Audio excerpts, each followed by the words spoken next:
नमामि अमित ज्ञान रूपं कृपालम्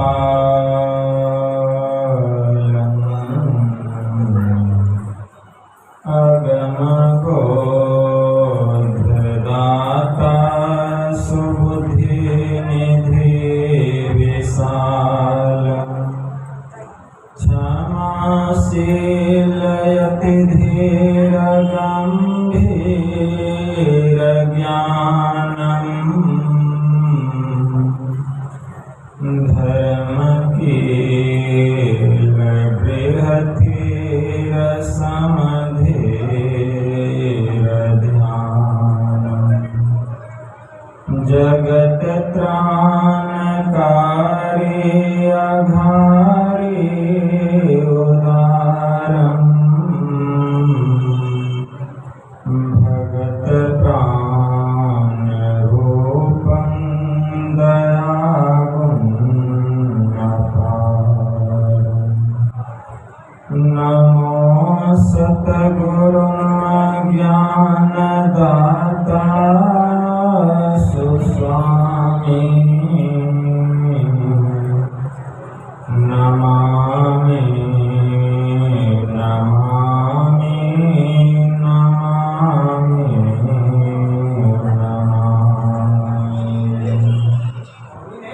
नमामि नमामि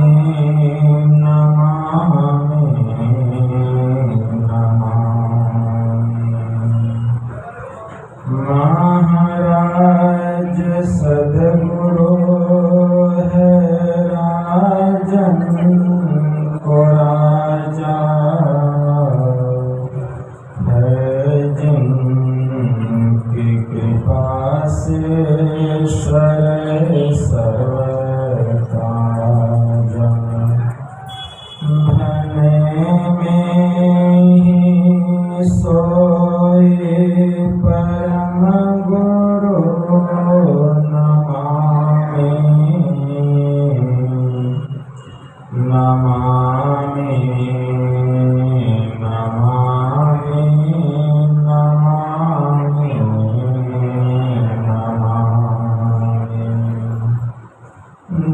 नमामि नमामि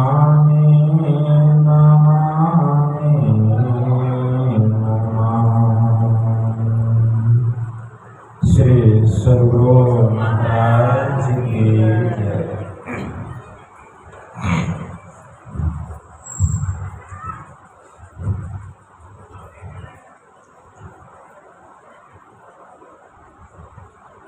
अव्यक्त रूप में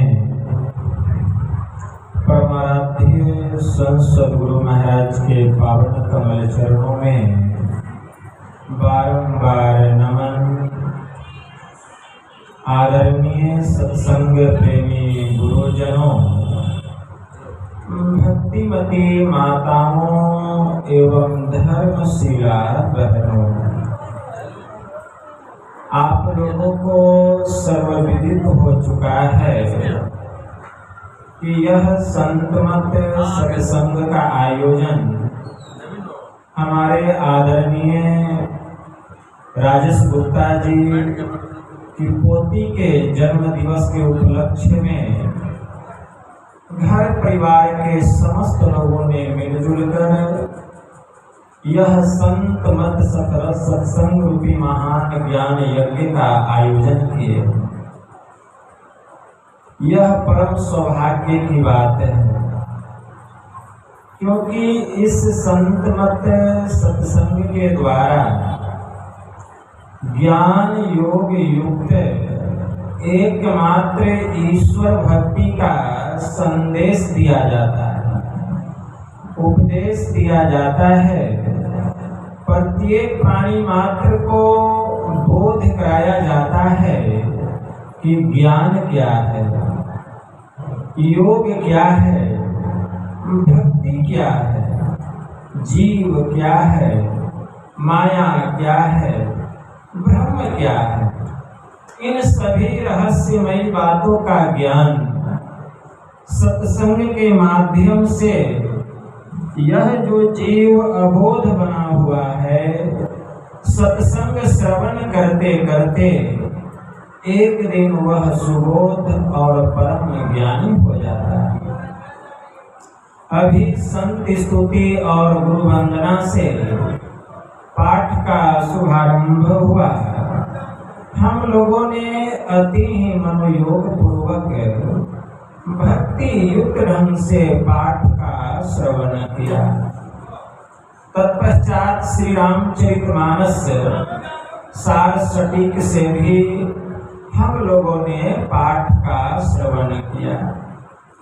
पाठ के क्रम में हम लोग संत और सत्संग की महिमा के बारे में श्रवण कर रहे हैं कि सत्संग की क्या महिमा है। गोस्वामी जी ने मानस में लिखा, बिनु सत्संग विवेक न होई, राम कृपा बिनु सुलभ न सोई। कि बिना सत्संग किए सार और आसार का ज्ञान नहीं होता। सत्य क्या है, असत्य क्या है, पाप क्या है, पुण्य क्या है, यह बिना सत्संग का इसका ज्ञान ठीक ठीक दृढ़ता के साथ हमारी बुद्धि में अट जाए, यह बिना सत्संग का नहीं हो सकता। कोई कितना भी विद्वान हो, बहुत विद्वान हो, गुणवान हो, चतुरवान हो, केवल अपनी बुद्धि के बल पर या विद्वता के बल पर वह पाप करने से अपने मन को रोक ले या पुण्य में अपने चित्त को लगा ले, यह सत्संग के अभाव में होने वाला नहीं। इसीलिए गोस्वामी जी ने लिखा, बिनु सत्संग विवेक न होई, लेकिन राम कृपा बिनु सुलभ न सोई। जब तक राम की कृपा नहीं होगी, ईश्वर की कृपा नहीं होगी, यह सत्संग जीव को मिलने वाला नहीं। इससे सिद्ध होता है कि हम लोगों पर राम की विशेष कृपा हो रही है, जो कि हम लोगों को यह सत्संग मिल रहा है। यह ईश्वर की कृपा है। इसलिए सत्संग की बड़ी विशेषता है। गोस्वामी जी ने मानस में लिखा, मुद मंगल में संत समाजो, अजो जग जंगम तीर्थ राजो। मतलब क्या समझे? मुद का अर्थ होता है आनंद और मंगल का अर्थ होता है कल्याण। यह सत्संग आनंद और कल्याण को देने वाला, चलता फिरता जंगम तीर्थराज, जो जगह जंगम तीर्थराज, जंगम मतलब चलता फिरता, यह तीर्थराज है, आनंद और कल्याण को देने वाला।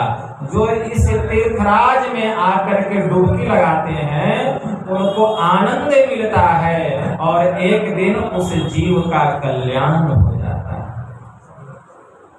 गोस्वामी जी ने लिखा। और इस सत्संग में गंगा, जमुना और सरस्वती की धारा बहती है। गोस्वामी जी ने लिखा, इस सत्संग में गंगा, जमुना और सरस्वती की धारा बह रही है। इसीलिए इस सत्संग को समस्त तीर्थों का तीर्थराज कहा गया है। गोस्वामी जी लिखते हैं, राम भगति जहाँ सुर सई धारा, असर सई ब्रह्म विचार प्रचारा, विधि निषेध में कलिमल हरणी, अकर्म कथा रवि नंदनी वरणी। गोस्वामी जी लिखते हैं, इस सत्संग में गंगा, जमुना और सरस्वती की धारा बह रही है।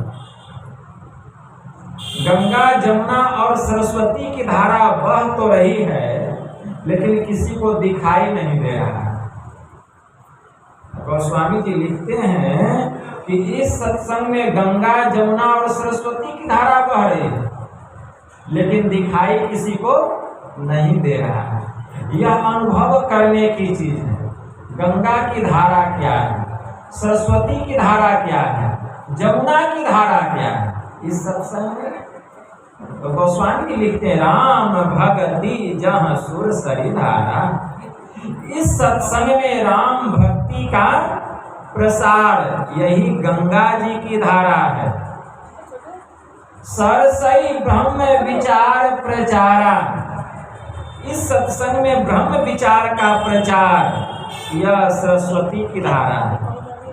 विधि निषेधमय कलिमल हरणी, अकरम कथा रविनंदनी वर्णी। इसी सत्संग में विधि कर्म और निषेध कर्म यह जमुना जी की धारा है। अब इसको समझना पड़ेगा कि राम भक्ति का प्रचार इस सत्संग में गंगा जी की धारा है। यह राम भक्ति का प्रचार क्या है? जब संत महात्मा गण, जब संत महापुरुष इस संत मत के सत्संग में सर्वेश्वर के, परमेश्वर के, राम के सगुण साकार रूप का, उनकी लीलाओं का, उनकी कथाओं का वर्णन करने लग जाएं, तो समझ जाइए इस सत्संग में गंगा जी की धारा बह रही है। गंगा जी की धारा क्या है? जब संत महापुरुष इस सत्संग में, इस मंच पर बैठकर सर्वेश्वर के, परमेश्वर के अर्थात राम के सगुण साकार रूप का वर्णन करने लग जाए, उनकी लीलाओं का वर्णन करने लग जाए, उनकी कथाओं का वर्णन करने लग जाए, उनके जन्म के बारे में वर्णन करने लग जाए, तो समझ जाइए इस सत्संग में गंगा जी की धारा बह रही है। और इस सत्संग में बैठकर अगर हम मनोयोग पूर्वक प्रभु श्री राम के सगुण साकार रूप के लीलाओं का, कथाओं का जो वर्णन हो रहा है, उसको अगर हम श्रवण कर रहे हैं, तो समझिए अत्यंत आनंद मन से, आनंद चित्त मन से अगर हम श्रवण कर रहे हैं, तो समझ जाइए अत्यंत श्रद्धा और प्रेम के साथ हम गंगा जी की धारा में डुबकी लगा रहे हैं। गंगा की धारा में डुबकी लगा रहे हैं। इसी सत्संग में जब संत महापुरुष राम के, ब्रह्म के, सर्वेश्वर के, परमेश्वर के निर्गुण निराकार स्वरूप का वर्णन करने लग जाएं, परम पद का वर्णन करने लग जाएं, केवल्य परम पद का वर्णन करने लग जाएं, प्रकाश मंडल का, सत्य मंडल का वर्णन करने लग जाएं, उनके स्वरूप का वर्णन करने लग जाएं, तो समझ जाइए इस सत्संग में सरस्वती की धारा बह रही है। और अगर हम मनोयोग पूर्वक अगर हम सत्संग सुन रहे हैं, तो विश्वास कीजिए अत्यंत श्रद्धा और प्रेम के साथ हम सरस्वती नदी में डुबकी लगा रहे हैं। सरस्वती नदी में डुबकी लगा रहे हैं। भगवान श्री राम ने मुक्तिकोपनिषद में हनुमान जी के समक्ष 4 प्रकार की मुक्ति के संबंध में कहा और कहा कि ये 4 प्रकार की मुक्ति मेरी उपासना से होती है। लेकिन एक मुक्ति और है जिसको केवल्य मुक्ति कहा गया, जिसको केवल्य मुक्ति कहा गया, वह मेरी उपासना से प्राप्त होने वाली नहीं है। केवल्य मुक्ति जो है वह मेरी उपासना से प्राप्त होने वाली नहीं है।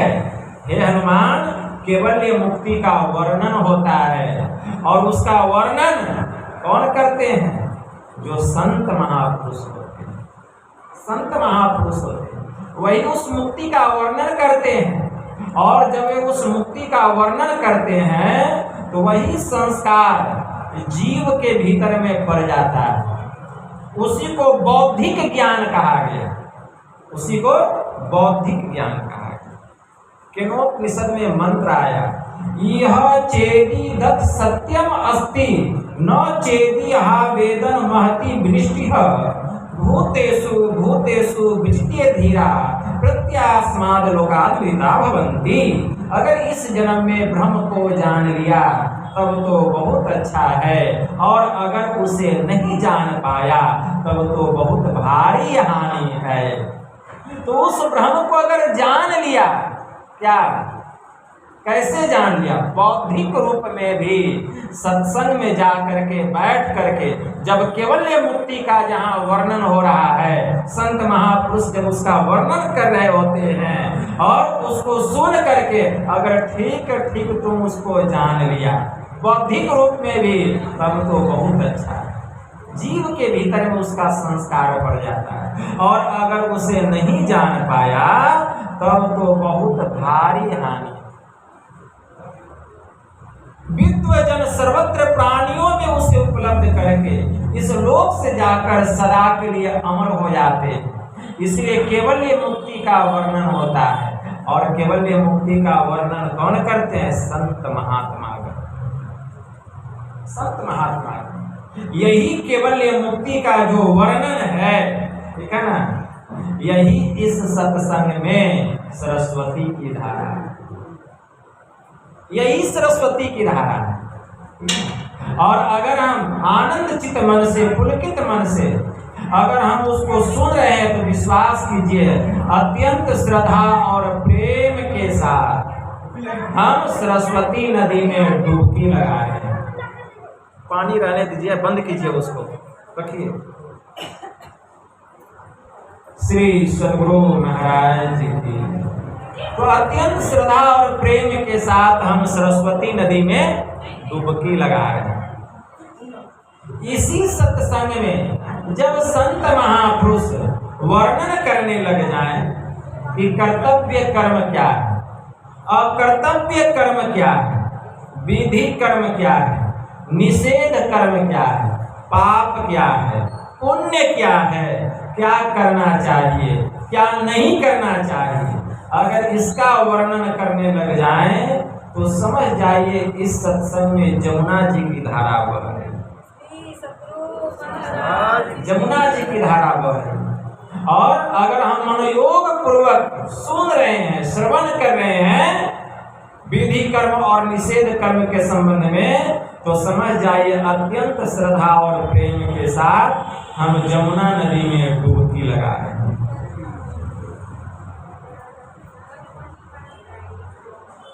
दुर्योधन ने कहा था भगवान महायोगेश्वर श्री कृष्ण से, जब भगवान ने कहा कि हे दुर्योधन समझो पाप क्या है, पुण्य क्या है, धर्म क्या है, अधर्म क्या है, इसको समझो। तो दुर्योधन ने क्या कहा? जनामि धर्मम न च मे प्रवृत्तिः, जनामि अधर्मम न च मे निवृत्तिः, केनापि देवान हृदय स्थितेन यथा नियुक्तो अस्मि तथा करोमि।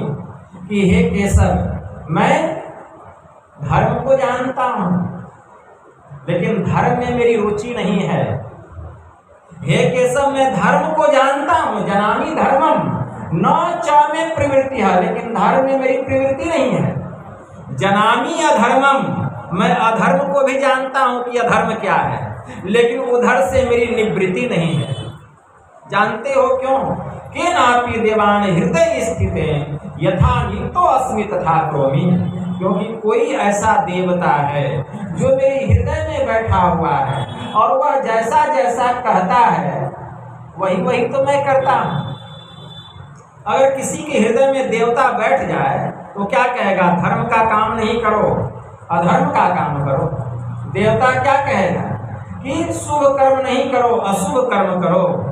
ये देवताओं का स्वभाव नहीं है, यह स्वभाव दानवों का है, राक्षसों का है। इससे पता चलता है कि दुर्योधन के हृदय में कोई देवता नहीं, कोई दैत्य बैठा हुआ जो कि कह रहा था कि धर्म का काम नहीं करो, अधर्म का काम करो, शुभ कर्म नहीं करो, अशुभ कर्म करो।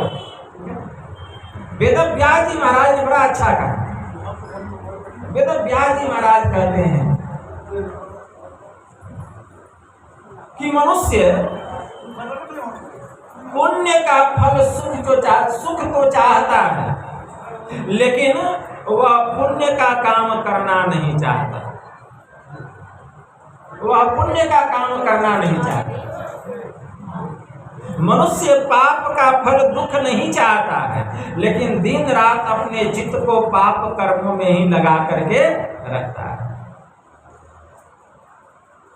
पुण्य फल मिच्छन्ति न पुण्यद नेच्छन्ति मानवः, पाप फल न मिच्छन्ति पापम कुर्वन्ति यत्नतः। मतलब मनुष्य पुण्य का फल सुख चाहता है कि हमको सुख मिले, तो सुख कैसे मिलेगा? जब तक हम पुण्य नहीं करेंगे, जब तक हम पुण्य नहीं करेंगे सुख मिलने वाला नहीं है। पुण्य फल मिच्छन्ति और न पुण्यम नेच्छन्ति मानव। तो मानव शुभ कर्म पुण्य का फल सुख चाहता है, लेकिन वह पुण्य का काम करना नहीं चाहते। न पुण्यम नेच्छन्ति पापम कुर्वन्ति यत्नतः। जीव पाप का फल दुख नहीं चाहता है, लेकिन दिन रात वह अपने चित्त को पाप कर्मों में ही लगा करके रखता है। वेद व्यास जी महाराज जी पंखा छोड़ता। हाँ, श्री सद्गुरु महाराज जी की जय। तो इस सत्संग में शुभ और अशुभ कर्म, पाप क्या है, पुण्य क्या है, धर्म क्या है, अधर्म क्या है, जब इसकी चर्चा संत महात्मागण करने लग जाए तो समझ जाइए इस सत्संग में जमुना जी की धारा बढ़े। अगर हम योग पूर्वक अत्यंत आनंद चित मन से अगर उसको हम श्रवण कर रहे हैं, तो विश्वास कीजिए अत्यंत श्रद्धा और प्रेम के साथ हम जमुना नदी में डुबकी लगा। यही है गंगा जमुना और सरस्वती की धारा इस सत्संग में। तो इस सत्संग में गंगा जमुना और सरस्वती की धारा बह रही है। इसीलिए गोस्वामी जी ने लिखा, क्या लिखते हैं गोस्वामी जी? लिखते हैं कि मुद मंगल में संत समाजो, जो जग जंगम तीरथ राजो, राम भगति जन सुर सरिधारा, सरसई ब्रह्म विचार प्रचारा, विधि निषेध मय कलिमल हरणी, करम कथा रविनंदनी। गोस्वामी जी। तो यह तो बाहर की गंगा जमुना और सरस्वती की धारा, यह बाहर की गंगा जमुना और सरस्वती है। तो बाहर की जो गंगा जमुना और सरस्वती की धारा है, इसको भी बहुत लोग नहीं जानते हैं कि गंगा की धारा क्या है, जमुना की धारा क्या है, सरस्वती की धारा क्या है। तो यह बाहर की जो गंगा जमुना और सरस्वती की धारा है, जब इसको लोग नहीं जानते हैं, तो फिर जो भीतर में त्रिवेणी की धारा बह रही है, उसका ज्ञान कैसे प्राप्त होगा? इसी के लिए यह सत्संग में है। जब तक हम सत्संग में नहीं आएंगे, इसका बोध नहीं होगा, इसका ज्ञान होने वाला नहीं। हरि हर कथा विराजती बेनी, गोस्वामी जी लिखते हैं, कहत सकल सुख मंगल देनी। गोस्वामी जी लिखते हैं कि हरि और हर की कथा इस सत्संग में त्रिवेणी रूप में शोभा पाती है, जो कि सुनते ही आनंद और मंगल को देने वाली है, आनंद और मंगल को देने वाली। तो इस सत्संग में गंगा जमुना और सरस्वती की धारा बह रही है, और इस धारा में हम लोग डुबकी लगा रहे हैं। लेकिन भीतर की जो त्रिवेणी है, उसमें जब डुबकी लगाएंगे तब क्या होगा? भीतर की त्रिवेणी क्या है? भीतर की त्रिवेणी के संबंध में देवों के देव महादेव भगवान शिव जी माता महेश्वरी को समझा रहे हैं। ज्ञान संकलिनी तंत्र में बड़ा अच्छा मंत्र आया है।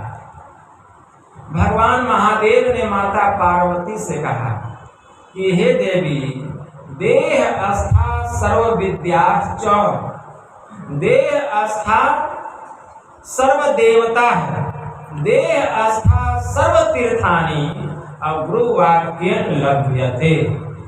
इस शरीर के भीतर समस्त विद्या, समस्त देवता और समस्त तीर्थ मौजूद है, लेकिन जब तक गुरु से ज्ञान लेकर के हम ध्यान नहीं करेंगे और जब तक गुरु की कृपा नहीं होगी, देह स्थित ये जो समस्त विद्या, देवता और तीर्थ है, इसका ज्ञान होने वाला। पहले समझिए बात को। भगवान शिव जी क्या कह रहे हैं? इस शरीर के भीतर समस्त विद्या, इस शरीर के भीतर समस्त देवता, इस शरीर के भीतर समस्त तीर्थ मौजूद है। बाहर में नहीं, कहाँ कह रहे हैं? इस शरीर के भीतर में सब विद्या, सब देवता और सब तीर्थ इसी शरीर के भीतर है। लेकिन जब तक हम लोग गुरु से ज्ञान लेकर के, भजन वेद लेकर के ध्यान नहीं करेंगे, जब तक गुरु की कृपा नहीं होगी, जब तक हम अंधकार से प्रकाश मंडल में नहीं जाएंगे, देह स्थित समस्त विद्या, देवता और तीर्थ का ज्ञान होने वाला नहीं है। इसीलिए पहले गुरु से ज्ञान की आवश्यकता है। गुरु से ज्ञान लेना पड़ेगा। और गुरु से ज्ञान कैसे मिलेगा? जब तक हमारा पुण्य जमा नहीं। पुण्य कैसे जमा होगा? यही सत्संग सुनते सुनते, सत्संग सुनते सुनते क्या होगा? पुण्य जमा होगा। और जब पुण्य का विशाल पुंज जमा होगा, तब आपका मन छटपट करने लगेगा। छटपट, जैसे मछली को पानी से बाहर कर दीजिए, मछली कैसे छटपट करती है, लगता है कि अब प्राण निकलेगा कि तब प्राण निकलेगा। उसी प्रकार जब पुण्य का विशाल पुंज जमा होगा सत्संग सुनते सुनते, तो आप किसी को नहीं कहेंगे, माँ बाप को भी नहीं कहेंगे। कहीं वो मना कर दे, अब मन तो छटपट कर रहा है, कहीं मना कर दे, आप स्वयं जा करके गुरु महाराज से भजन वेद ले लीजिए। किसी को कहिएगा भी नहीं। क्यों? पुण्य का पुंज जमा हो गया। तो जब सत्संग रूपी पुण्य का पुंज जमा होता है, तो उसका सबसे बड़ा फल मनुष्य को मिलता है कि उसको गुरु मिल जाते हैं। वह गुरु से भजन भेद ले लेता है, ज्ञान ले लेता है। यही सबसे बड़ा फल होता है। अर्थात सत्संग का यह प्रभाव हुआ, सत्संग की महिमा हुई कि गुरु मिल गए। संत कबीर साहब ने कहा, मैं आन परी चोरन के नगर, सत्संग बिना जियरा तरसे। और इस सत्संग में लाभ बहुत है, तुरंत मिलावे गुरु से। मूर्ख जन कोई सार न जाने, सत्संग में अमृत बरसे। इस सत्संग में अमृत की धारा बह रही है। शब्द सा हीरा पटक हाथ से, मुट्ठी भरी कंकर से। मतलब संसार की जो संपदा है, यह कंकर पत्थर, चाहे हीरा मोती सोना चांदी रुपया पैसा कुछ भी क्यों ना हो, वह कंकर पत्थर है। और शब्द सा हीरा, गुरु महाराज जो शब्द का ज्ञान बतला दिए वही हीरा। शब्द सा हीरा पटक हाथ से, उसको छोड़ दिए हैं और कंकर पत्थर में अपने मन को लगा करके रखे। कहे कबीर सुनो भाई साधो, और सूरत करो यही घर से। इसी घर से सूरत को लगाना है। तो सत्संग का सबसे बड़ा फल मिला, हमें संत सद्गुरु मिल गए। वेद भगवान उपदेश करते हैं। वेद में एक बड़ा अच्छा मंत्र आया, ओम युक्तवाय सविता देवान सवर्यतो धिया दिवम प्रिय ज्योतिः करिष्यता सविता प्रसुवातीतान। इस मंत्र के द्वारा वेद भगवान उपदेश करते हैं कि हे योगाभ्यास सीखने वाले मनुष्यों, सच्चे सद्गुरु के द्वारा ही योग का भेद जानकर तुम अपने भीतर की महान दिव्य ज्योतियां और दिव्य गुण युक्त अनाहत नाथ दोनों को प्राप्त करो। और वह संत सद्गुरु जिनसे इस योग का भेद जानना चाहिए, इसके लिए निमित्त इस प्रकार एकमात्र ईश्वर से इस प्रकार की स्तुति करो कि हे जगत प्रसव करता ईश्वर आप ऐसे विद्वानों को, ऐसे संत सद्गुरु को इस धराधाम पर भेजे जिनसे हम योग का भेद जानकर अपने भीतर की महान दिव्य ज्योतियां और दिव्य गुण युक्त नाद दोनों को प्राप्त करें और आप सुख स्वरूप परमात्मा को जान सकें, आपको पहचान सकें। ये वेद भगवान का उद्घोष है। यही बात भगवान शिव जी कह रहे माता पार्वती से कि जब तक हम लोग गुरु से ज्ञान लेकर के ध्यान नहीं करेंगे, गुरु की कृपा नहीं होगी, और जब तक गुरु की कृपा नहीं होगी, देह में स्थित समस्त विद्या देवता और तीर्थ जो मौजूद है, इसका ज्ञान होने वाला नहीं।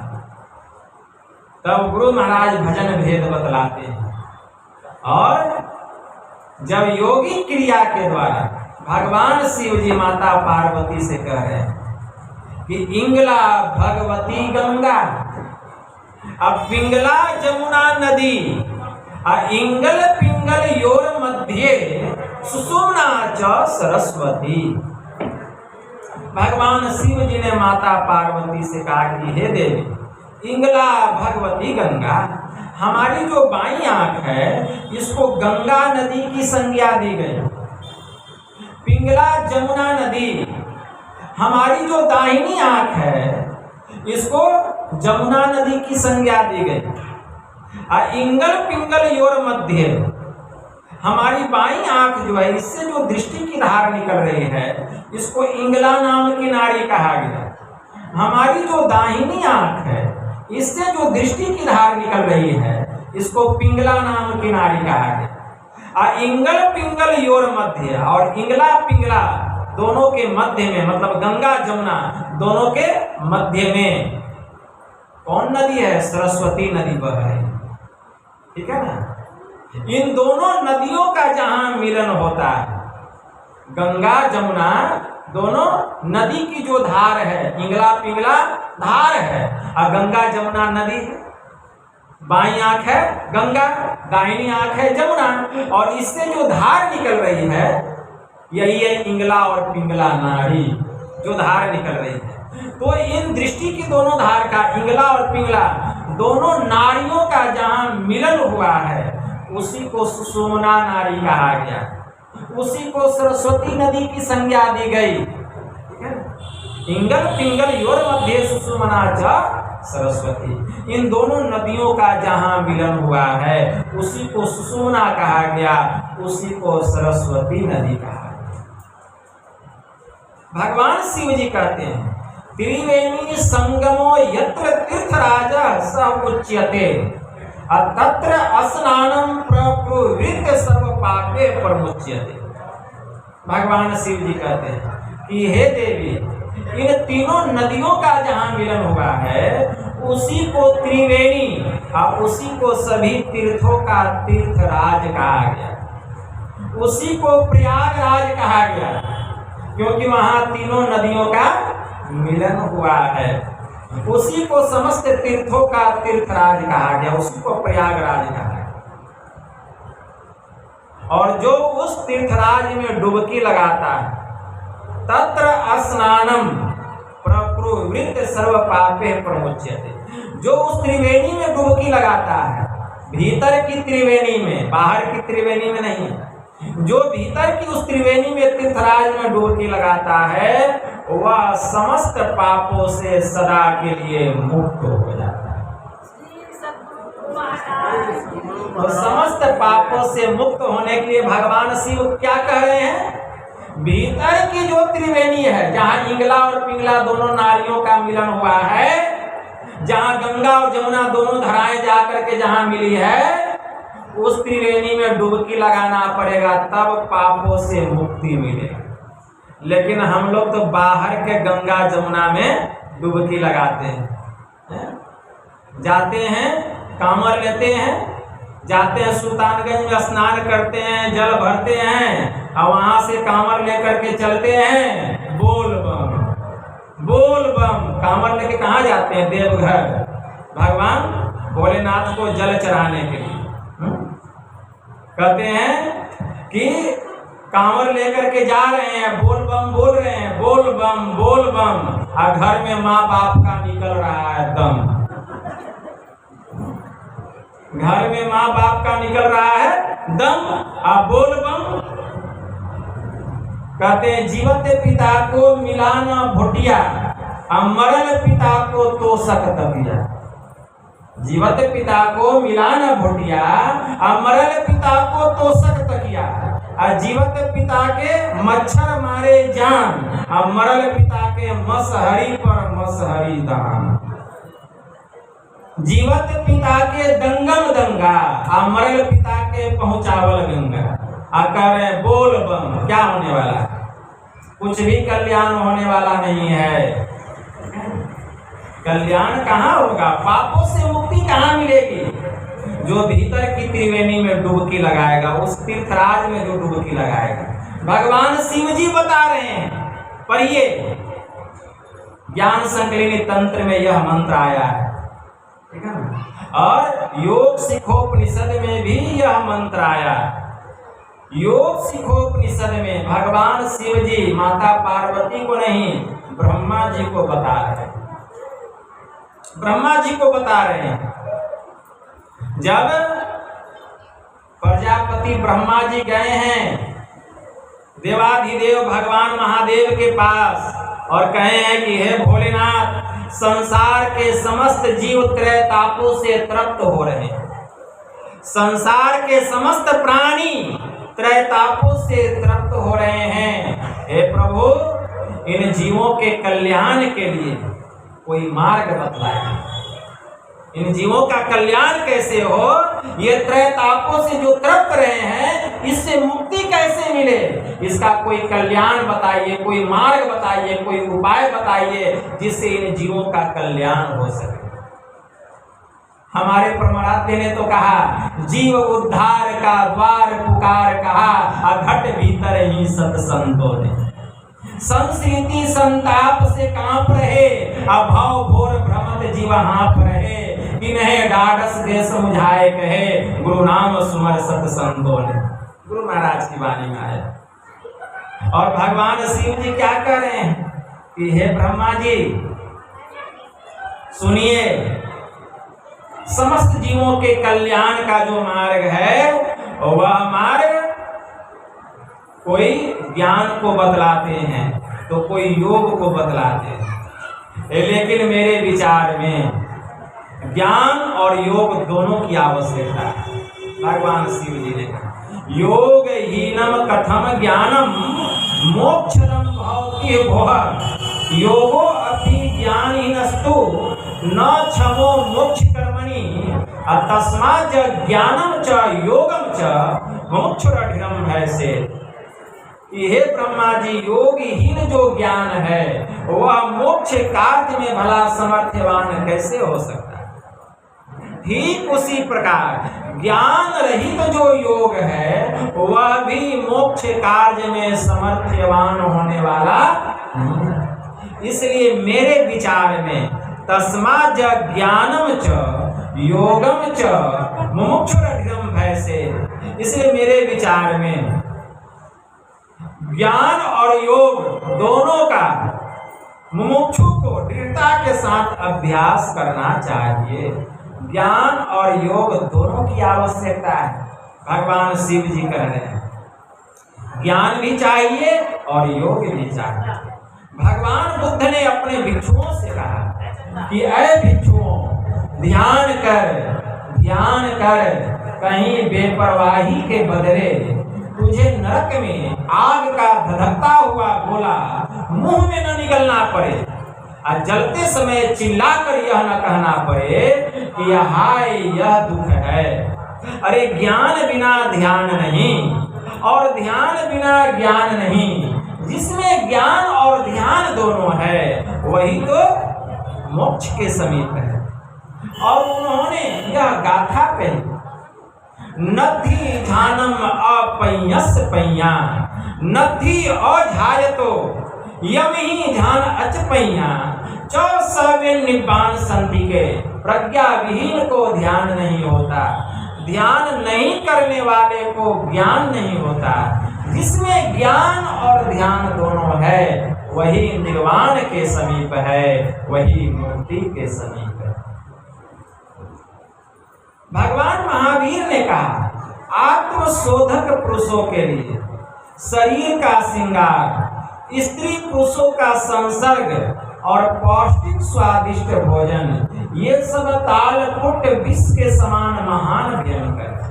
जो व्यक्ति निष्कपट होता है उसी की आत्मा शुद्ध होती है, और जिसकी आत्मा शुद्ध होती है उसी के पास धर्म ठहर सकता है। जैसे घी से सिंची हुई अग्नि पूर्ण प्रकाश को प्राप्त करती है, वैसे ही सरल और शुद्ध साधक ही परम निर्वाण पद को प्राप्त करता है। इसीलिए सरल बनना पड़ेगा, अपने को पवित्र रखना पड़ेगा। भगवान बुद्ध ने भिक्षुओं से कहा अपो दीपो भवः, मतलब अपना दीपक आप बनो। अपना दीपक आप बनो मतलब पहले अपने को प्रकाशित करो। अरे भिक्षुओं, तुम अंधकार में पड़े हुए हो, अपने भीतर में दीपक जलाओ। संत कबीर साहब ने कहा अपने घट दिया ना बारू रे, नाम का तेल सुरत के बाती, ब्रह्म अग्नि उद्गारू रे। जगमग ज्योत निहारो मंदिर में, तन मन धन सब बारू रे। झूठी जान जगत की आशा, बारंबार विसारू रे। कहे कबीर सुनो भाई साधो, आपन काज संभालो। अपने घट दिया ना बारू। सभी महापुरुषों ने कहा अपने भीतर में दीपक जलाओ। हमारे परमाराध्य ने कहा खोज करो अंतर उजियारे, दृष्टिवान कोई देखता है। भगवान श्री राम ने हनुमान जी से कहा कि हे हनुमान, बहु शास्त्र कथा कंथारो मंथेव वृथेव किम अनवेष्टव्यम प्रयत्नेन मारुते ज्योतिरांतरम। हे हनुमान, बहुत से शास्त्रों को, बहुत से कथाओं को पढ़ने से क्या लाभ? तुम अत्यंत प्रयत्नशील हो करके अपने भीतर के प्रकाश की खोज करो, ज्योति की खोज करो। भगवान बुद्ध ने कहा कोनो हासो किम प्रश्नेन नित्यम प्रज्वलिते संति, अंधकारेण ओ नद्दा पदीपम न गवे असस्त।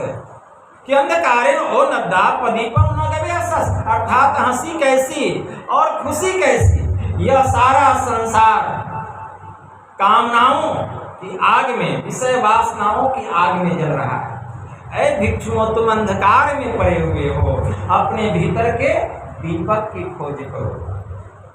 संत क्राइस्ट ने कहा अरे सकेत फाटक में प्रवेश करो, क्योंकि सांकरा है वह मार्ग, सांकरा है वह मार्ग, सकेत है वह फाटक जिसमें बहुत कम लोग प्रवेश करते हैं और अपने जीवन को आबाद करते हैं। अरे चाकर है वह मार्ग, चौड़ा है वह फाटक जिसमें बहुत लोग प्रवेश करते हैं और अपने जीवन को बर्बाद कर देते हैं।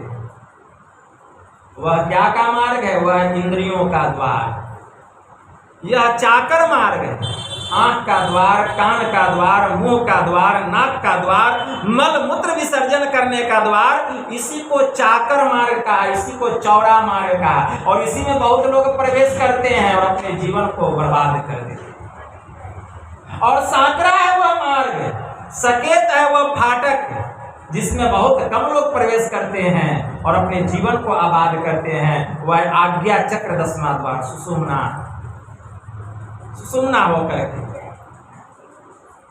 संत तुलसी साहब की वाणी में आया क्यों भटकता फिर रहा तू ऐ तलाशे यार में, रास्ता सहज में है दिलबर पे जाने के। बड़ा ही सूक्ष्म मार्ग है वह, बड़ा ही सकेत मार्ग है वह, लेकिन बहुत लोग चौड़े मार्ग में प्रवेश करते हैं। अभी हम लोग गुरु महाराज का भजन सुन रहे थे, चलूं चलूं चलूं भाई अधरूं गुरु पद धाई, हो भाई दृढ़ अनुरागी ब्रह्म त्यागी हो भाई। गुरु महाराज की वाणी में आया तन सुख मन सुख इंद्रिय सुख सब दुख तजी दे विषय दुखदाई ब्रह्म खाई हो भाई। गुरु महाराज भी तो यही बात कह रहे हैं, तन का सुख, मन का सुख, इंद्रियों का सुख है, ये सुख नहीं, ये सब दुख देने वाला है। क्यों? क्योंकि तन के द्वारा, मन के द्वारा और इंद्रियों के द्वारा जो सुख मिलेगा वह आत्म सुख नहीं मिलेगा। तन के द्वारा, मन के द्वारा और इंद्रियों के द्वारा जिस सुख की प्राप्ति होती है वह विषय का सुख है। वह किसका सुख है? विषय का सुख। विषय के सुख के लिए तन है, विषय के सुख के लिए मन है, विषय के सुख के लिए हमारी इंद्रियां हैं। ठीक है ना? तो तन सुख, मन सुख, इंद्रिय सुख सब दुख है, तजी दे विषय दुखदाई, क्योंकि इनसे विषय को हम ग्रहण करते हैं और विषय जो है यह विष के समान है और विष का पान करके कोई भी आज तक सुखी नहीं हुआ। कोई विष का पान कर ले और कहे कि हम सुखी हो जाएं, वह होने वाला नहीं। तजी दे विषय दुखदाई, भ्रम खाई भाई, क्यों भ्रम में पड़े हुए हो कि विषयों के द्वारा सुख मिल जाएगा? इससे सुख मिलने वाला नहीं है। गुरु महाराज कहते तन नौ द्वार हो रामा, अति ही मलिन हो ठामा, अत्यागी चढ़ो दसम दुआरे, अति सुख पाऊं रे भाई। गुरु महाराज कहते तन नौ द्वार होना रामा, यह जो नौ द्वार है इसी को चाकर मार्ग संत क्राइस्ट ने कहा कि चाकर है वह मार्ग, चौड़ा है वह फाटक, जिसमें बहुत लोग प्रवेश करते हैं, अपने जीवन को बर्बाद कर देते हैं। ठीक है ना? यही है वह नौ द्वार, तन नौ द्वार हो रामा, अति ही मलिन हो ठामा। और ये जो नौ द्वार है बड़ा ही मलिन है, बड़ा ही मैला है, बड़ा ही मैला है, अति ही मलिन हो ठामा। मैला कैसे है? सबसे ऊपर है आंख। इंद्रियों में, ज्ञान इंद्रियों में सबसे श्रेष्ठ ज्ञान इंद्रियां आंख है, इसको याद रखिए, इसीलिए सबसे ऊपर है। ठीक है ना?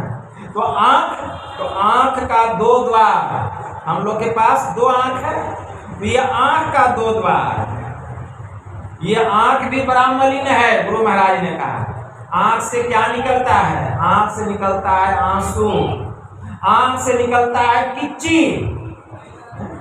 जिस आंख की हम बड़ी प्रशंसा करते हैं उस आंख से क्या निकलता है? आंसू निकलता है, किच्ची निकलता है। कान का दो द्वार, जिस कान की हम बड़ी प्रशंसा करते हैं, कान से क्या निकलता है? गुज्जू। नासिका का दो द्वार, नाक से क्या निकलता है? नेटा। मुंह का एक द्वार, मुंह से थूक खंखार, और पेशाब पखाना करने का दो द्वार, इससे मलमूत्र तो कितना मलिन है। संत सुंदरदास जी महाराज ने कहा जा शरीर माही तू अनेक सुख मानी रहियो, अताही तू विचार कर या में कौन बात भरी है, मेद मज्जा मांस रग रग में रक्त भरियो, पेट हूँ पिटारी सी में ठौर ठौर मरी है, हारन हूँ बनियो मुख, हारन के नैन नाक हाथ पांव सो सब हारन की नली है, सुंदर यही देखी जनी भूले कोई, अरे भीतर तो भंगार भरी अब ऊपर तो कली। संत सुंदरदास जी महाराज कि जा शरीर माही तू अनेक सुख मानी रहियो, ताही तू विचार कर या में कौन बात भली है। संत सुंदरदास जी महाराज कहते हैं जिस शरीर में तुम कहते हो कि अनेकों प्रकार का सुख है, इस शरीर में कितना सुख है। आंख से कितना सुंदर सुंदर रूप रंग को देखते हैं, कान से कितना सुंदर सुंदर शब्द सुनते हैं, नासिका से कितना सुंदर सुंदर सेंट लेते हैं, सुगंध लेते हैं, मुंह से क्या करते हैं? खाते हैं, जिह्वा से कितना सुंदर सुंदर स्वाद लेते हैं, खट्टा मीठा तीखा चरपरा, ये सब स्वाद लेते हैं। कितना सुख है, बहुत सुख है। संत सुंदरदास जी महाराज कहते हैं जा शरीर माही तू अनेक सुख मानी रहियो, अताई तू विचार कर या में कौन बात भरी। एक भी अच्छी बात बता दो। पेट हूं पिटारी सो, पेट क्या है? यह पिटारा है, ठौर ठौर सब मली है, इसके रग रग में क्या भरा हुआ है? पीप भरा हुआ है, खून भरा हुआ है। संत सुंदरदास जी महाराज का पेट मुंह पिटारी सो, ठीक है। यह पेट क्या है? पिटारा, जैसे अनाज रखने के लिए कोई कोठी होता है ना गांव देहात में, बस यही कोठी है, जो भी खाते इसी में जाता है। हारन होसो बनियो मुख, हारन के नैन नाक हाथ पांव सो सब हारन की नली है। हड्डी के ऊपर में इतना सुंदर मुखड़ा बना हुआ है, इतना सुंदर जो मुखड़ा देख रहे हैं कितना चमकदार लगता है। यह किसके ऊपर में बना है? हड्डी के ऊपर में बना है। हारन होसो बनियो मुख, हारन के नैन नाक, हड्डी के ऊपर में मतलब हार के ऊपर में, नैन मतलब आंख, नाक, कान, ये सब हड्डी के ऊपर में बना हुआ है। अगर चमड़ा और मांस को उतार दिया जाए इस शरीर पर से, केवल कंकाल के जैसा दिखाई देगा, देख करके डर जाएंगे, ऐसा यह शरीर है। तो कहते हारन होसो बनियो मुख, हारन के नैन नाक, हाथ पांव सो सब हारन की नली है। और सुंदर यही देखी जनी भूले कोई, अरे इस शरीर को देखो और भूलो मत। भीतर तो भंगार भरी, मतलब इसके भीतर में मल मूत्र का भंडार भरा हुआ है, और ऊपर तो कली है, और ऊपर से देखने में यह मुखौटा जो है गुलाब के फूल के जैसा लगता है। नर नारी को देख ले और नारी नर को देख ले तो मोहित हो जाए, आकर्षित हो जाए। इसीलिए हमारे परमाराध्य ने कहा तन सुख मन सुख इंद्रिय सुख सब दुख, तजी दे विषय दुखदाई भ्रम खाई हो भाई। तन नव द्वार हो रामा, अति मलिन हो ठाम। ये जो 9 द्वार है बड़ा ही मलिन है, इसलिए 9 द्वारों को छोड़ो, त्यागी चढ़ो दसम द्वार, अति सुख पाओ। अगर सुख चाहते हो, जीवन में शांति चाहते हो, तो 9 द्वारों को छोड़ो और 10वें द्वार में प्रवेश करो। 10वें द्वार में प्रवेश करो। सतगुरु भेंटे तो सहसा छूटे, धावतु वर्जी रहाइए, निझर झरे सहज धुनि लागे, घर ही पर जा पाइए। गुरु नानक देव जी महाराज 9 दरी था के धावतु रहाए, 10वें घर निज बासा पाए। 9 द्वारों को छोड़ो, 10वें घर में प्रवेश करो। कैसे उसमें हम प्रवेश करेंगे? इसके लिए गुरु महाराज कहते हैं भजू भाई गुरु गुरु, गुरु रूप ध्यान धरो। पहले गुरु मंत्र का जाप करो, फिर गुरु के रूप का ध्यान करो। तो भजू भाई गुरु गुरु, गुरु रूप ध्यान धरो, और उसके बाद सन्मुख बिंदु निरेखो, तब सुख देखो रे भाई। तब इसके बाद दृष्टि योग की साधना करो। सामने में क्या है? आंख बंद करने पर, आंख बंद करते हैं, सामने में क्या दिखाई देता है? अंधकार। उसी अंधकार में ज्योतिर्मय बिंदु छिपा हुआ है। सन्मुख बिंदु निरेखो। अगर उस बिंदु को प्रकट करना चाहते हो तो दाएं बाएं ऊपर नीचे नहीं, सामने में देखो। सन्मुख मतलब सामने। गुरु महाराज की वाणी में आया, क्या कहते हैं गुरु महाराज? गुरु महाराज कहते हैं ऊपर नीचे दाएं बाएं पिछू पांचों त्यागी, अष्ट बीचों बीच निशान एक दृष्टि की लागी। सामने में देखो, सन्मुख बिंदु निरेखो, सुख देखो रे भाई। जिस दिन वह बिंदु प्रकट होगा तब देखो कैसा सुख।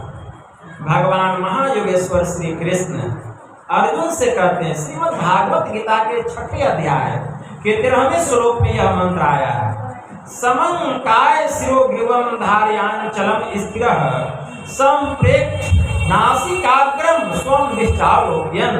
कि हे अर्जुन, 10 दिशाओं को छोड़कर धड़ गर्दन और मस्तक को सीधी रेखा में रखते हुए एकदम सामने नासाग्र में, दोनों आंख और नासिका का जो मिलन स्थान है, दोनों आंख और नासिका का जो मिलन स्थान है, नासाग्र में क्या करो? देखो। 10 दिशाओं को छोड़कर तब क्या होगा? वहां तुमको मेरे अनोरनियाम रूप का दर्शन होगा। मतलब मेरे अणु से भी अनुरूप का दर्शन होगा, जो मेरे इस अणु से अनुरूप ज्योतिर्मय बिंदु को अपने भीतर में प्रकट कर लेता है। हे अर्जुन, मैं तुमको सत्य कहता हूँ, मेरे भीतर में विराजने वाली जो शांति है, उस शांति को वह प्राप्त करता है। गुरु महाराज की वाणी में आए, नोकते सफेद सनमुख झलके झलाझली, असहरग में नजर फिर कर तज मन की चंचली, असंतों ने कही राह यही शांति की असली, अशांति को तू जो चाहता तो तज और जो नकली, यह जानता कोई राज दो और गुरु की शरण जो ली, इनके सिवा न आन जो मदमान चलन ली, अति दीन होके जिसने सत्संग सुमति ली, अपने को सोई में ही गुरु शरण में कर। गुरु महाराज की बात, वही गुरु के शरण में जाता है, वही गुरु के चरण में जाता है, वही गुरु के प्रति आत्मसमर्पित हो जाता है। इसलिए तन मन दिया तो क्या दिया, और निज मन दिया न जाए, कहे कबीरवा दास से कैसे मन पतिया। तन मन देने से काम नहीं चलेगा, यह जो निज मन है, मतलब जिस दिन अपने भीतर में बिंदु को आप प्रकट कर लीजिएगा तो निज मन गुरु के चरणों में समर्पित हो जाएगा, और तब विश्वास हो जाएगा कि आप सच्चे और पक्के भक्त हैं। अब आप में हील डोल होने वाला नहीं है, लेकिन जब तन मन दीजिएगा तो आप पर विश्वास नहीं। अभी आपका मन तन के साथ में है, आप कितनों कर दीजिएगा गुरु महाराज हम अपने को समर्पित कर दिए, गुरु महाराज विश्वास करने वाले नहीं है, क्योंकि तन मन पर विश्वास नहीं है। इसमें कभी भी हिल डोल हो जाएगा, क्योंकि संत राधा स्वामी जी महाराज ने कहा, सखी क्यों देर लगाई चटक चढ़ो नौ द्वार, इस नगरी में तिमिर समाना अब भूल भ्रम हर बार। इसमें कभी भी भूल हो जाएगा, भ्रम हो जाएगा, इसलिए खोज करो अंतर उजियारी और छोड़ चलो नौ द्वार। जो नौ द्वारों को पार करके 10वें द्वार में जाएगा उसी पर विश्वास होगा, इसलिए 10वें द्वार में प्रवेश करो। संत क्राइस्ट ने कहा, सकेत है वह फाटक, अरे सांकरा है वह मार्ग जिसमें बहुत कम लोग प्रवेश करते हैं और अपने जीवन को आबाद करते हैं। अरे चाकर है वह फाटक, चौड़ा है वह मार्ग जो इंद्रियों का मार्ग है, जिसमें बहुत कम लोग, बहुत अधिक लोग प्रवेश करते हैं और अपने जीवन को बर्बाद करते हैं। इसलिए संत क्राइस्ट ने कहा, शरीर का दीपक आंख है, यदि तेरी आंखें एक हो जाए तो तेरा समूचा शरीर उजियारा होगा, और यदि तेरी आंखें बुरी हो तो तेरे संपूर्ण शरीर में अंधकार का राज्य फैला रहेगा। जो ज्योति तुझ में है वह यदि अंधकार में है तो समझ कि वह अंधकार का साम्राज्य कितना बड़ा है। इसलिए हम अंधकार में पड़े हुए हैं, अंधकार से प्रकाश मंडल में जाना पड़ेगा। इसी के लिए भगवान शिव जी कह रहे हैं कि गुरु के शरण में जाओ, गुरु से जुक्ति जानो और जुक्ति जान करके इस द्वार में प्रवेश करो, इस द्वार में प्रवेश करो। तब गंगा जमुना और सरस्वती तीनों नदियों का मिलन होगा और हमारे भीतर में ब्रह्म ज्योति का प्रकाश होगा। हम अस्थूल शरीर और अस्थूल इंद्रियों की घाटों से ऊपर उठ जाएंगे, पापों से मुक्त हो जाएंगे, यह जीव परम पवित्र हो जाएगा। जब तक कोई पवित्र नहीं होगा उस दरगाह में जाने वाला नहीं। जैसे आप मंदिर जाते हैं तो अपने को पवित्र करते हैं, नहाते हैं, धोते हैं, स्नान करते, तब मंदिर में जाते हैं। उसी तरह उस दरगाह में जाने के लिए, परमात्मा के धाम में जाने के लिए पहले आपको पवित्र होना पड़ेगा। यहाँ तो तन से पवित्र होकर के जाते हैं, लेकिन वहां जाने के लिए तन और मन दोनों को पवित्र करना पड़ेगा। यह मन तो जन्म जन्म का पापी है, यह मन पापी है, पहले मन को पवित्र करना पड़ेगा। श्री जबातोपनिषद में मंत्र आया है, चितम अंतर्गतम दुष्टम तीर्थ स्नान नग्न शुद्ध्यति सतसु अपि जलेर ढोरतम सुरा भांड विमा शुचि। भीतर में रहने वाला यह जो दूषित चित्त है, यह तीर्थों में स्नान करने से, मंदिरों में जाने से, धामों में जाने से, गंगा में डुबकी लगाने से यह पवित्र होने वाला। जैसे मदिरा का पात्र सैकड़ों बार जल में धो लीजिए फिर भी वह पवित्र होने वाला नहीं, उसी प्रकार यह जो मन है यह ध्यान और सत्संग करने से पवित्र होता है। जो कोई त्रिवेणी में डुबकी लगाता है जन्म जन्मांतर के पापों से मुक्त होता है, और जब वह मुक्त होता है तब यह जीव पवित्र होता है, और जब पवित्र होता है तो प्रभु के पास जाने के लिए तैयार हो जाता है। शब्द साधना करते करते एक दिन यह जीवात्मा सीधे परमात्मा में जाकर के मिलता है। इसी के लिए अंतिम साधना शब्द साधना। शब्द साधना गुरु महाराज की वाणी में आया, सुरत शब्द की करे कमाई, निज घर जावे ना, निज घर में निज प्रभु को पावे, अति हुलसावे ना, में ही अश्रु संत युक्ति, यम त्रास मिटावे ना। भाई योग हृदय वृत्त केंद्र बिंदु, जो चमचम चमके। वहां ध्यान लगाना पड़ेगा। वहां जब ध्यान लगाएंगे तब हम पवित्र होंगे। इसलिए पहले अपने को पवित्र कीजिए। संत तुलसी साहब की वाणी में आया, नकली मंदिर मस्जिदों में जाए, सद अफसोस है कुदरती मस्जिद का साकिन दुख उठाने के लिए। इसलिए दिल का हुजरा साफ रख, जाना के आने के लिए, अध्यान गैरों का उठा उनको बिठाने के लिए। एक दिल लाखों तमन्ना, उस पे ज्यादा हवस, फिर ठिकाना है कहाँ उसको ठिकाने के लिए।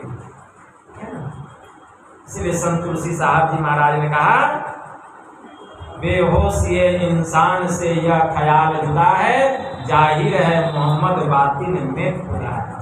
वह परमात्मा हम सबके भीतर में है, बाहर में कहीं भी खोजेंगे वह मिलने वाला नहीं है। और जिसने अपने भीतर में उस खुदा का दीदार कर लिया, उसके लिए सर्वत्र खुदा है, कहीं भी खुदा से खाली नहीं है।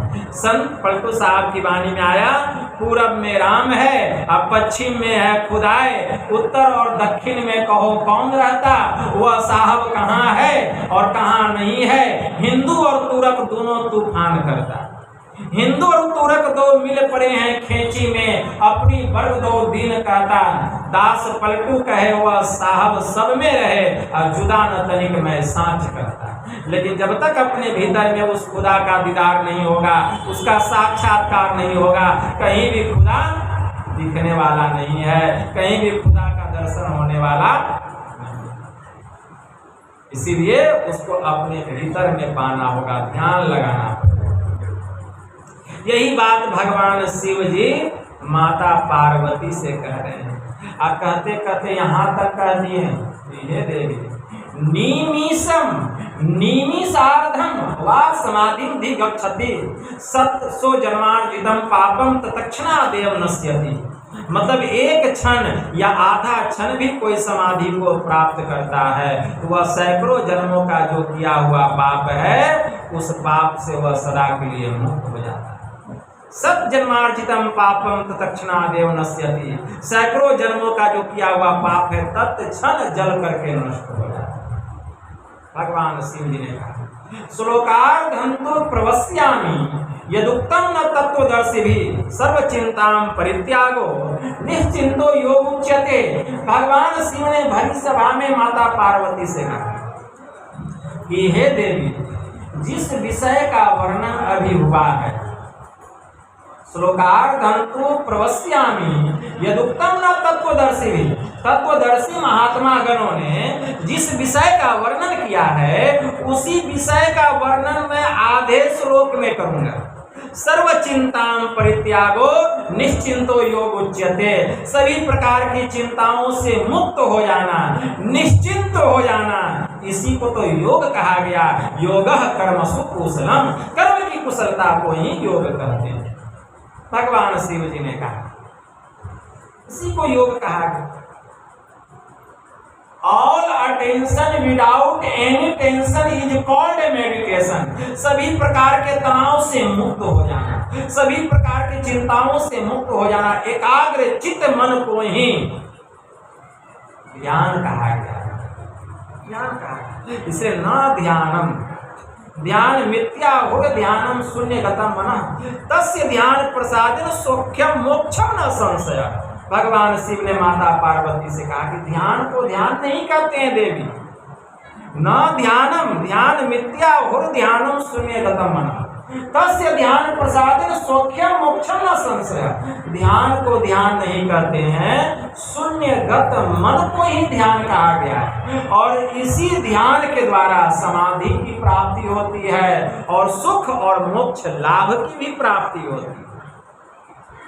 मनोवाक्यम तथा कर्म तृतीयम यत्र लीयते बिना स्वप्नम तथा निद्रा ब्रह्म ज्ञान तदुच्यते। भगवान शिव ने कहा कि हे देवी, मन, वाक्य और कर्म तीनों जाकर जहां लय हो जाते हैं, फना हो जाते हैं, मन, वाणी और कर्म, मनोवाक्यम तथा कर्म तृतीयम यत्र लीयते, ये तीनों जाकर के जहां लय को प्राप्त कर लेता है।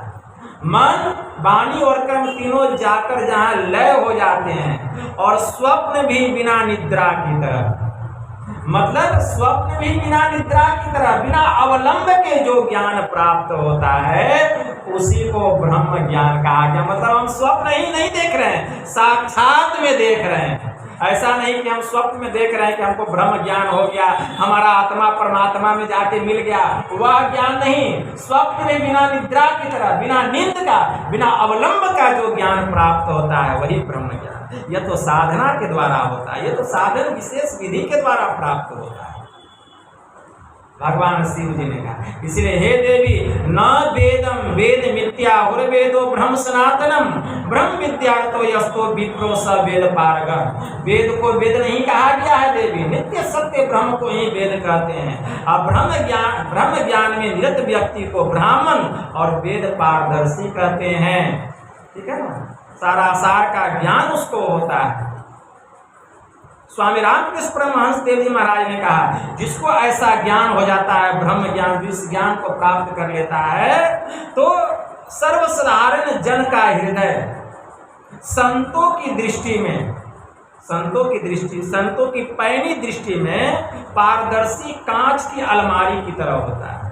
सर्वसाधारण जन का हृदय संतों की पैनी दृष्टि में पारदर्शी कांच की अलमारी की तरह होता है। जैसे पारदर्शी कांच की अलमारी के भीतर में क्या रखा हुआ है हम देख लेते हैं, वैसे संत जन के पास वह दृष्टि होता है। हम जैसे ही आते हैं, हम अपने मन में क्या लेकर के आए वे सब कुछ देख लेते हैं,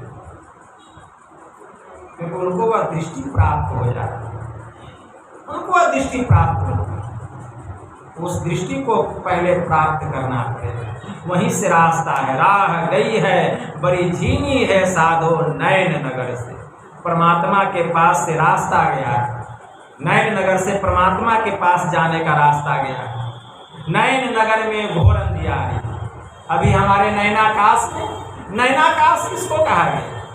मतलब आंख के भीतर का आकाश, वही हुआ नैनाकाश, आंख के भीतर का आकाश। तो आप आंख बंद कीजिए और भीतर में उस आकाश को देखिए, तो इस आकाश में क्या है? तो कहते हैं घोर अंधियारी। नैन नगर में घोर अंधियारी, सतगुरु ज्ञान सतीनी। लेकिन जब गुरु से ज्ञान लेकर के इस अंधकार में देखेंगे, तो या मग सुरती सर की जब जागे, तब गुरु के इंगित स्थान पर दृष्टि की जब धार मिलेगी तो सूरत ऊपर उठेगी और ज्योति झकाझक कीनी है साधो, और अंधकार से प्रकाश मंडल में जाएंगे, परमात्मा के पास जाने का रास्ता। पवित्र पाठ कुरान शरीफ मुसलमानों का पवित्र सदग्रंथ है। कुरान शरीफ, पवित्र पाक कुरान शरीफ के अल बकरा पारा 3 सूरा 2 में एक आयत आया है। आयत क्या आया है? आयत आया है कि अगर तुम अल्लाह पर ईमान लाओगे तो वह तुमको अंधकार से प्रकाश मंडल में लेकर जाएगा। मतलब जो अल्लाह पर ईमान लाते हैं वो उनको अंधकार से प्रकाश मंडल में लेकर के जाते हैं, अंधकार से प्रकाश मंडल में। और जो अंधकार से प्रकाश मंडल में चला जाता है तो फिर उसको खुदा के पास जाने का रास्ता मिल जाता, वो भटकता नहीं। पवित्र पाक कुरान शरीफ के अल बकरा पारा 1 और सूरा 2 में एक दूसरा आयत आया कि पूरब और पश्चिम सब और अल्लाह के, जिस ओर तुम अपना रूह करोगे उसी ओर अल्लाह का रूह होगा। वह अल्लाह बड़ा ही रहमत वाला, बड़ा ही रहमत वाला, बड़ा ही दयावान और बड़ा ही सुख स्वरूप है। पवित्र पाक कुरान शरीफ के अल बकरा पारा 2 सूरा 2 में एक आयत आया कि संसार में जितने लोग हैं पहले सब एक ही मार्ग पर थे, बाद में रास्ता भटक जाने के कारण नाना प्रकार के धर्मों में बंट गए, मजहब में बंट गए, लेकिन पहले सबका रास्ता एक। पवित्र पाक कुरान शरीफ के सूरे फातिहा पूरे 1 में एक आयत आया कि ऐ मेरे कयामत के दिन का मालिक, मुझे सीधा रास्ता दिखा, मुझे वह रास्ता दिखा जिस पर कि तेरी रहमत हुई है, जिस पर कि तेरी मेहर हुई है। मुझे वह रास्ता मत दिखा जिस पर कि तूने आग बरसाया, गजब बढ़ाया। ये 3 मुख्य प्रार्थनाएं हैं पवित्र पाक कुरान शरीफ। तो खुदा का रहमत किस पर होता है, खुदा का आग किसके ऊपर में बरसता है, और वह सीधा रास्ता क्या। ऐ मेरे कयामत के दिन का मालिक, मुझे सीधा रास्ता दे, मुझे वह रास्ता मत दिखा जिस पर कि तूने आग बरसाया। तो खुदा का आग किसके ऊपर बरसता है, तो जो लोग पवित्र पाक कुरान शरीफ में जो बातें बतलाई गई, जो उसके अनुकूल नहीं चलते हैं, जो उसके प्रतिकूल चलते हैं, उसके ऊपर खुदा का आग बरसता है। तो पवित्र पाक कुरान शरीफ में कौन सी मुख्य बातें बतलाई गई जिसके अनुकूल अगर हम नहीं चलेंगे तो खुदा का अजाब बरसेगा। तो पवित्र पाक कुरान शरीफ में 5 मुख्य बातें बतलाई गई। इसी को 5 मुख्य सिद्धांत भी कहा गया। पहला है कलीमे तैयब, दूसरा है नमाज, तीसरा है रोजा, और चौथा है ज़कात, और 5वां है हज। यही 5 मुख्य बात है। तो पहला कलीमे तैयब है। कलीमे तैयब में आया वह अल्लाह एक है, उसके जैसा कोई दूसरा माबूद ही नहीं है जो कि पूजने के योग्य है। वह अल्लाह एक है, उसके अलावा कोई दूसरा माबूद ही नहीं है जो कि पूजने के योग्य है। और नबी करीम मोहम्मद सल्लल्लाहु अलैहि वसल्लम उनके रसूल हैं। प्रत्येक मुसलमानों को अपनी जुबान से इस बात का इकरार करना, इसी को कलीमे तैयब कहा है। तो जो बात पवित्र पाक कुरान शरीफ कहती है, हमारा वेद आज से हजारों साल पहले का एकम सद्विप्रा बहुधा वदन्ति और एकम ब्रह्म द्वितीयो नास्ति, कि वह परमात्मा एक है। लेकिन विद्वजन उसको अनेक नामों से विदित करते हैं। कोई अल्लाह कहता है, कोई ईश्वर कहता है, कोई जेहवा कहता है, कोई खुदा कहता है, कोई वाहे गुरु कहते हैं। मतलब वह ईश्वर एक है, लेकिन उसको विद्वजन अनेक नामों से विदित करते हैं। जो वैदिक धर्मावलंबी हैं उसी एक ईश्वर को परमात्मा कहते हैं या भगवान कहते हैं। जो इस्लाम धर्मावलंबी है उसी एक ईश्वर को खुदा कहते हैं या अल्लाह कहते हैं। जो ईसाई धर्मावलंबी है उसी एक परमात्मा को गॉड कहते हैं या स्वर्ग पिता कहते हैं। जो सिख धर्मावलंबी है उसी एक परमात्मा को वाहे गुरु या रब कहते हैं। जो जैन धर्मावलंबी है उसी एक परमात्मा को जिन या तीर्थंकर कहते हैं। जो बौद्ध धर्मावलंबी है उसी एक परमात्मा को बुद्ध कहते हैं। जो पारसी धर्मावलंबी है उसी एक परमात्मा को क्या कहते हैं, अहुरमज़्द कहते हैं। जो यहूदी धर्मावलंबी है उसी एक परमात्मा को जेहवा कहते हैं। जो चीनी धर्मावलंबी है उसी एक परमात्मा को तीतीन कहते हैं। लेकिन इतना कहने से परमात्मा इतने नहीं हो जाते, वे एक ही एक रहते हैं।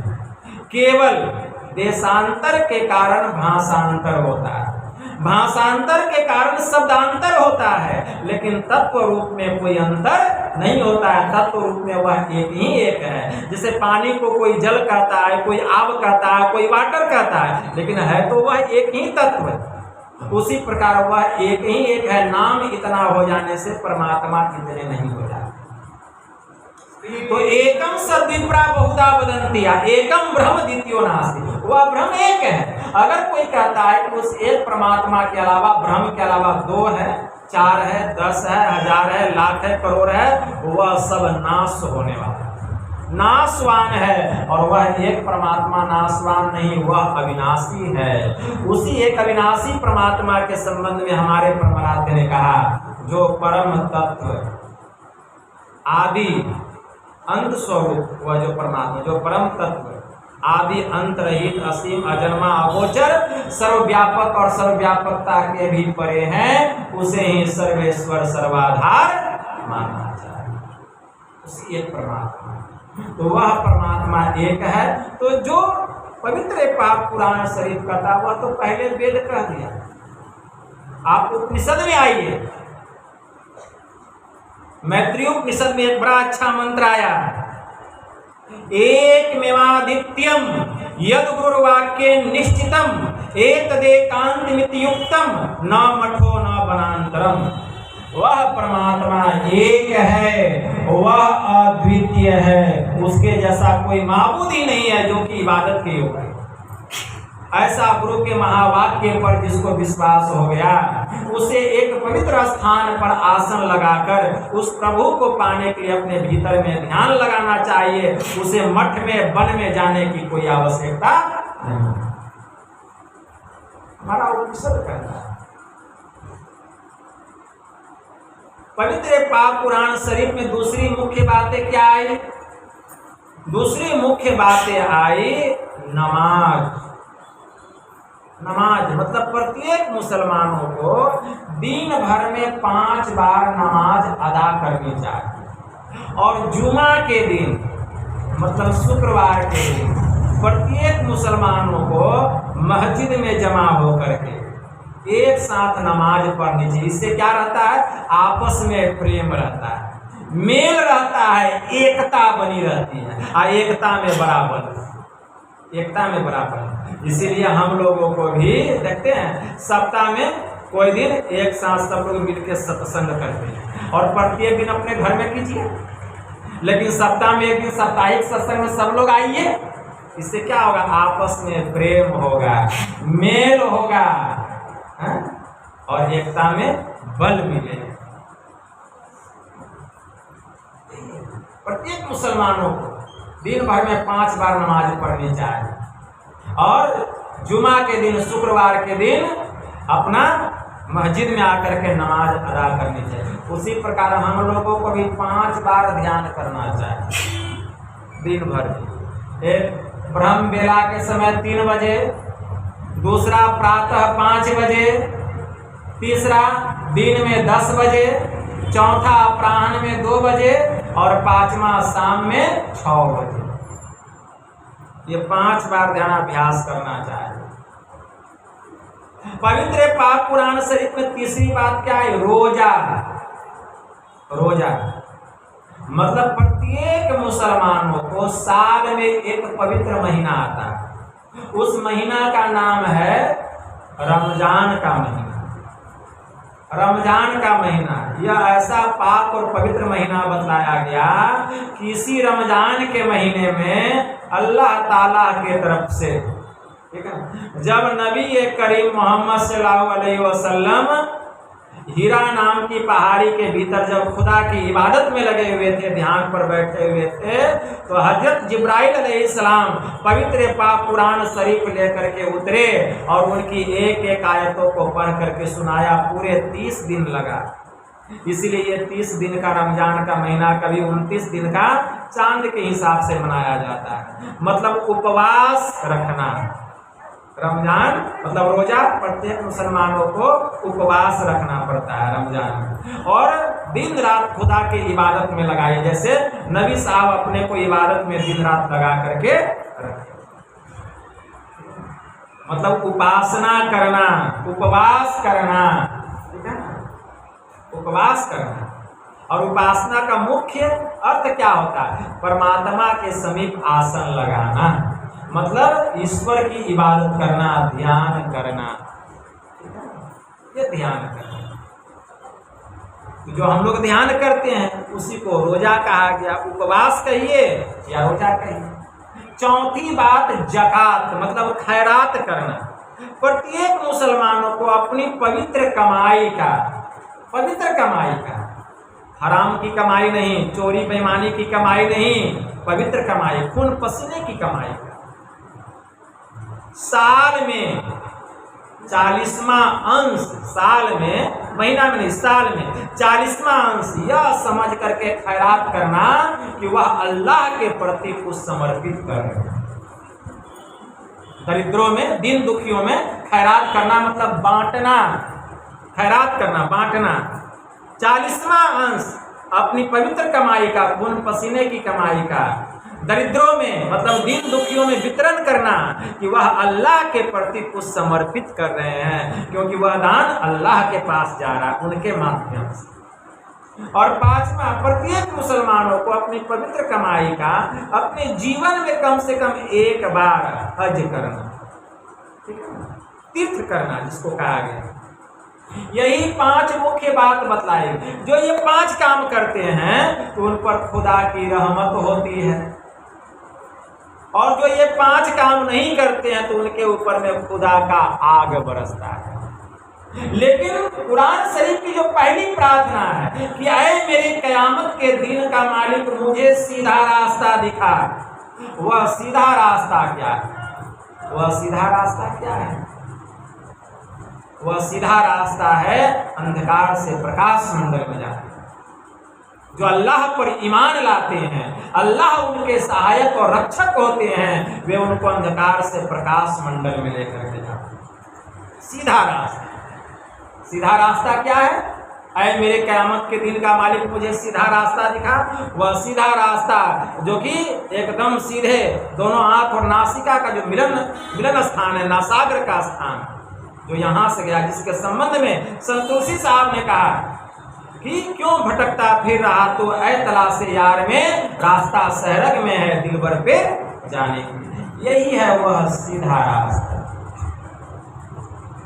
इसके संबंध में पवित्र पाक कुरान शरीफ के अल बकरा पारा 11 सूरा 11 के हुद में एक आयत आया है, अकीम बज्जहक लिद्दीनी हनीफा, अर्थात अपना चेहरा जमा दे, तेरा हक एक हो, कभी हिलता डुलता और डगमगाता न हो, दोनों आंखों को बंद करके गौर से सामने देख, अगर तुझे खुदा के नूर का दीदार न हो तब हमें करना।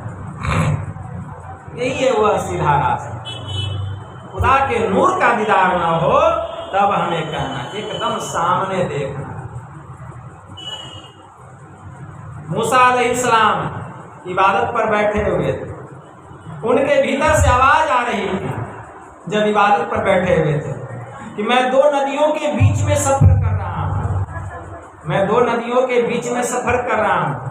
अचानक नदी की दोनों धाराएं आपस में जाकर मिली और मुझे वहां एक सुराग दिखाई दिया और मेरे भीतर से एक मछली निकली और वह उस सुराग में प्रवेश कर गई और मैं अंधकार से प्रकाश मंडल में चला गया। यह क्या है?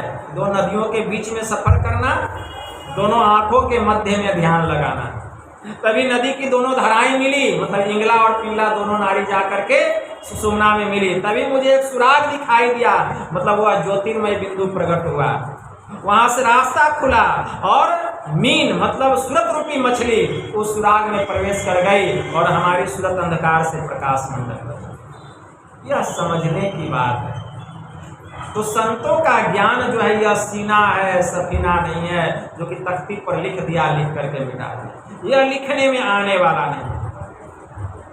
नबी करीम मोहम्मद सल्लल्लाहु अलैहि वसल्लम जब इबादत पर बैठे हुए थे तो वे क्या कहते हैं? तभी मुझे एक तारा मेरे सामने प्रकट हुआ तो मैंने कहा, वाह मेरे खुदा, तूने मुझे अपना दीदार करा दिया। एक तारा प्रकट हुआ तब मैंने कहा, वाह मेरे खुदा, तूने मुझे अपना दीदार करा दिया। क्योंकि उस तारा में इतना प्रकाश था, इतना प्रकाश था कि उतना प्रकाश तो सूर्य में भी नहीं है, संसार का जो सूर्य। तो मैंने कहा कि ऐ मेरे खुदा, तूने मुझ पर बड़ी रहमत की, मुझे तेरा दीदार हो गया। तभी वह तारा डूब गया। तो मैंने कहा, जो उगे और डूब जाए वह मेरा खुदा नहीं हो सकता। तभी वहां एक चंद्रमा प्रकट हो गया। तब मैंने कहा, वाह मेरे खुदा, तूने मुझे अपना साक्षात्कार करा दिया। लेकिन कुछ देर के बाद वह चांद भी डूब गया, मैंने कहा कि जो उगे और डूब जाए वह खुदा नहीं हो सकता। तभी वहां सूर्य प्रकट हो गया, मैंने कहा वाह मेरे खुदा, तूने मुझे अपना दीदार करा दिया। फिर वह सूर्य भी डूब गया, मैंने कहा जो उगे और डूब जाए वह खुदा नहीं हो सकता। तब अंत में मुझे खुदा का दीदार हुआ। मैं 7वें महल पर गया और 7वें महल पर जाकर मुझे खुदा का साक्षात्कार। यह है रास्ता परमात्मा के पास जाने का, खुदा के पास। इसीलिए हमारे परमाराध्य ने कहा संत मत की मूल भित्ति तो उपनिषद के वाक्यों को ही मानने पड़ते हैं, क्योंकि जिस ऊंचे ज्ञान का तथा उस ज्ञान के पद तक पहुंचाने के जिस विशेष साधन नदानुसंधान अर्थात सुरत शब्द योग का गौरव संत मत को है, वे तो अति प्राचीन काल किसी भित्ति पर अंकित होकर जगमगा रहे हैं। भिन्न भिन्न काल तथा देशों में संतों के प्रकट होने के कारण तथा इनके भिन्न भिन्न नामों पर इनके अनुयायियों द्वारा संत मत के भिन्न भिन्न नामकरण होने के कारण संतों के मत में पृथक तो ज्ञात होता है, परंतु यदि मोटी और बाहरी बातों को तथा पंथाई भावों को हटाकर विचारा जाए और संतों के मूल एवं सार विचारों को ग्रहण किया जाए तो यही सिद्ध होगा कि सब संतों का एक ही है।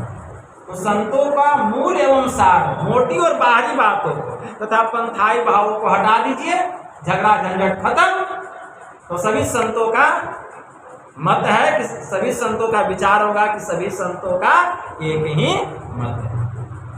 इन सब भावों को मिटा देने पर यही विचार सामने आएगा। इसीलिए हमारे परमाराध्य ने कहा सब संतन की बड़ी बलिहारी, सभी संतों की बलिहारी। संत संत सब ही बड़े जो पुख्ता की खेत, अब कोई कुदरती लाल है और कोई सेत का सेत, मतलब कोई कुदरती लाल होते ऊपर से ही लाल बन के आते हैं, अब कोई यहाँ आकर के लाल बनते हैं, लेकिन सब एक हैं, दोनों में कोई अंतर नहीं। अंतर यही है कि कोई ऊपर से लाल बन के आए हैं और कोई यहाँ आकर के लाल बनते हैं। इसलिए यह काम करे, यही काम करने के लिए हमें यह मनुष्य का शरीर मिला है। कहने के लिए बहुत बात है, लेकिन समय भी देख रहे हैं कि बहुत हो गया। तो हमारे राजेश बाबू अपनी पोती के जन्म दिवस के उपलक्ष्य में यह संत मत सत्संग रूपी ज्ञान यज्ञ का आयोजन किए।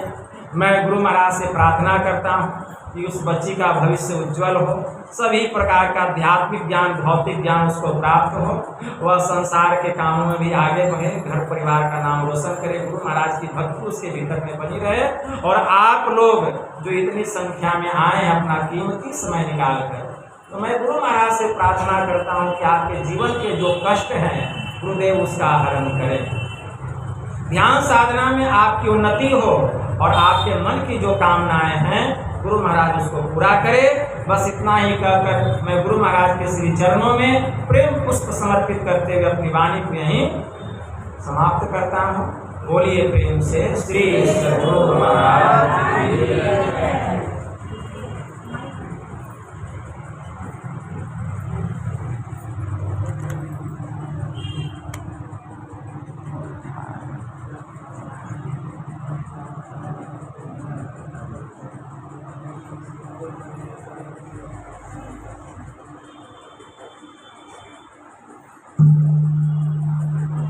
श्री सद्गुरु महाराज की जय। हम लोग एक साथ आरती करें। श्री सद्गुरु महाराज की